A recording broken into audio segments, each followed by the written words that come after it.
Hi everyone, my name is Christine here with OxygenFarm Quilts, and I would like to thank you for joining me today. Here I am drawing up a flower pattern to create a memorial quilt for my aunt out of my uncle's clothing.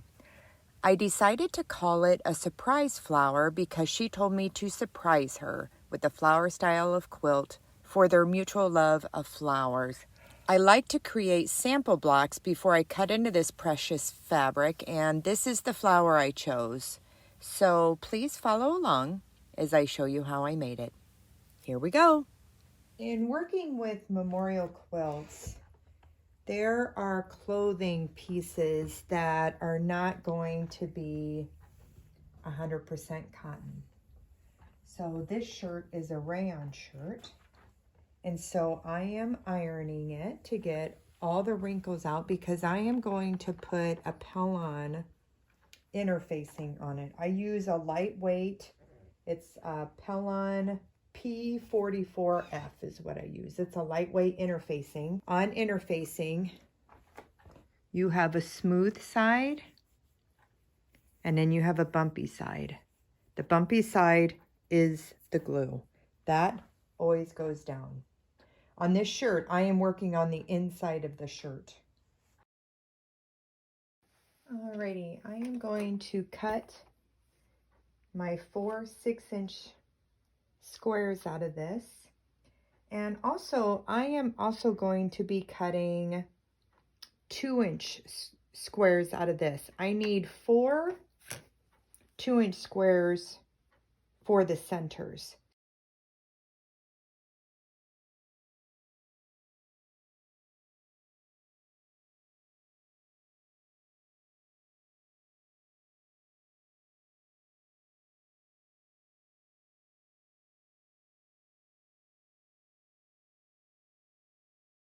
Here I'm laying out my squares and matching up the center square pieces that I like the look of best. Okie dokie, I am ready to show you how I am doing my block construction. So right now I have 4 6-inch by 6-inch squares. I have 8 2-inch by 2-inch squares of my background color, which is Bone by Kona. And I have 4 2-inch by 2-inch squares for my inner petal here. So I have my sample block set up, and so I know that I am going to need 4 squares for that corner, 4 squares for this corner. So if I was doing it, they would be like this. Okay, so I'm gonna do the construction of one of the petals. And so I am putting a background square on this corner, and I'm going to snowball it. So I am sewing from this corner to this corner. I have my stitch length set to a 2.0 just because I'm working with smaller pieces. And when I first begin sewing, I'm going to come back here. I start on the fabric. Right about here is where I start. And then I'll take a few back stitches and then continue on. The reason why is because I don't want this section to get pulled down into my feed dogs. Also, I could draw a line corner to corner. You can also fold this in half.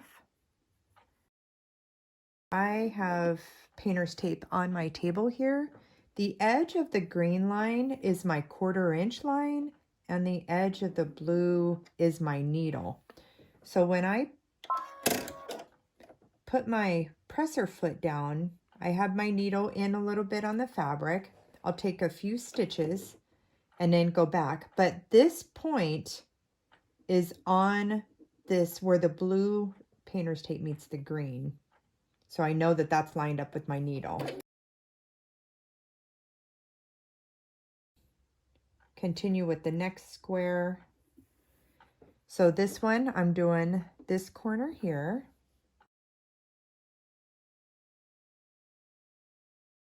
And then the inner part of my flower.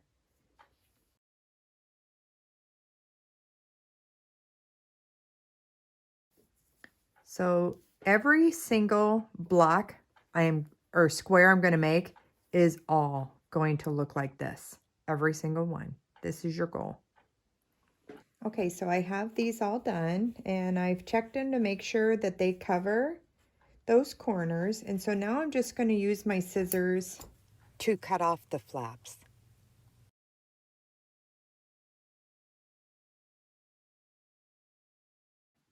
Okay, I have my 4 petal blocks here. So they all have a snowball up here, and then my centers right here. I have my sample block there. And so this helps me in making sure I get them all put in the right way. So the first one goes like that.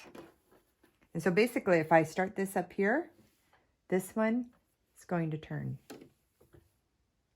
And then this one is going to turn. And then that would turn. So of course, I mean, all the blues are going to be in the center. There you go. So now we'll sew it together.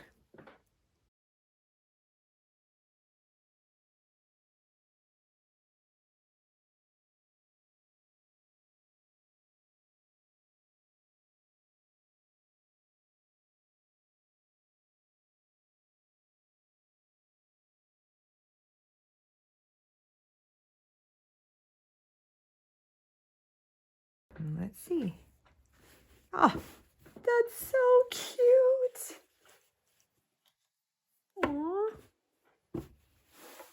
I love that.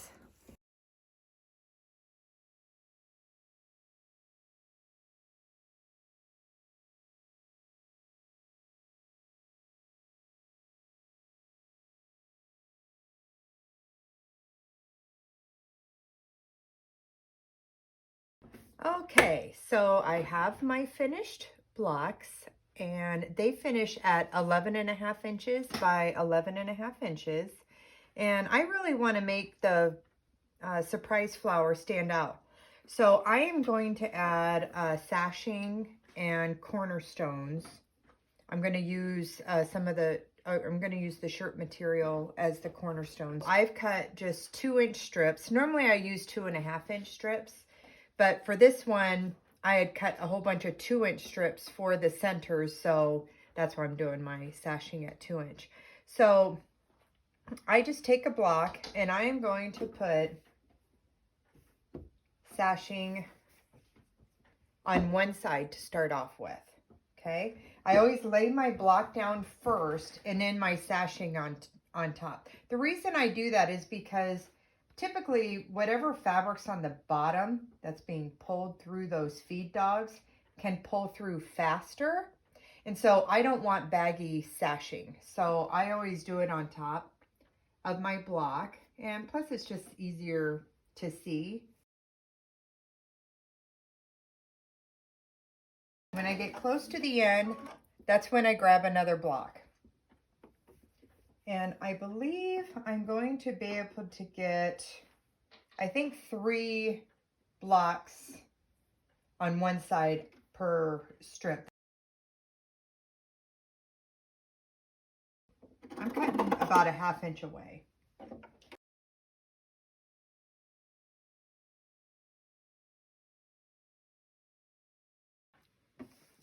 Okay, so I'm on to making my sashing strips with my cornerstones.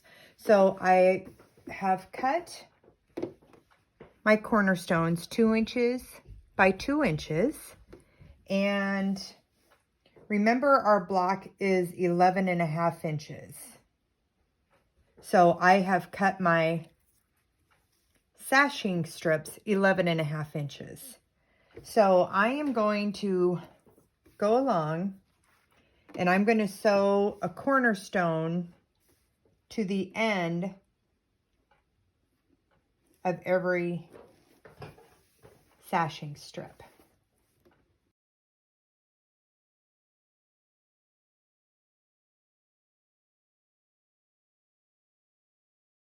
Okie dokie, so here's my design curtain. I just have a long curtain rod up there and I have a big piece of fleece that I made a pocket in. And this just works really well for when I need to set blocks up.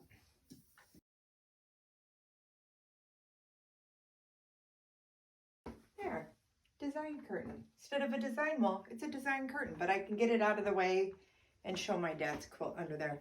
So I am just going to go along now, and I know I'm doing 5 blocks across and 6 down.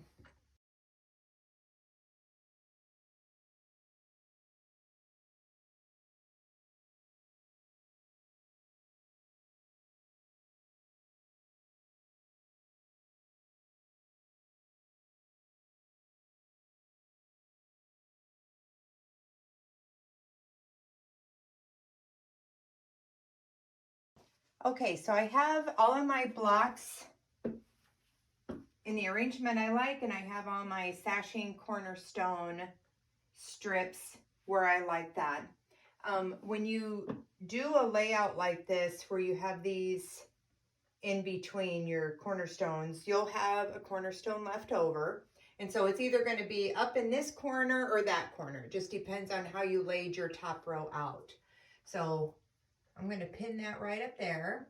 And then the next thing I like to do is I like to work to make this one big block. So normally, a lot of times when people add cornerstones, it's all the same fabric.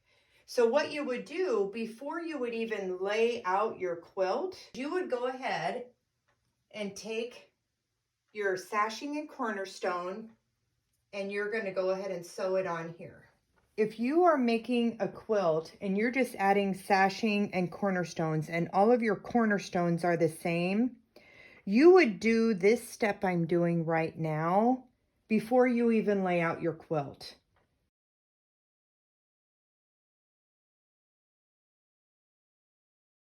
I'm about halfway down.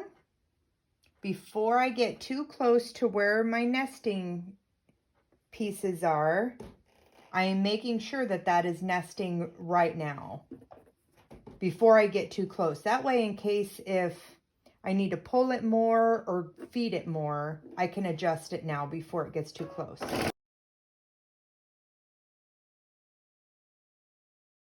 Now I am dealing with just one big block.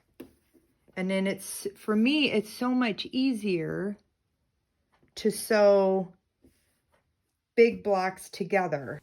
I took a picture with my phone so I could refer back later before I pinned all of my sashing and cornerstone sets to the blocks, and then I took them all over to my machine and sewed them together.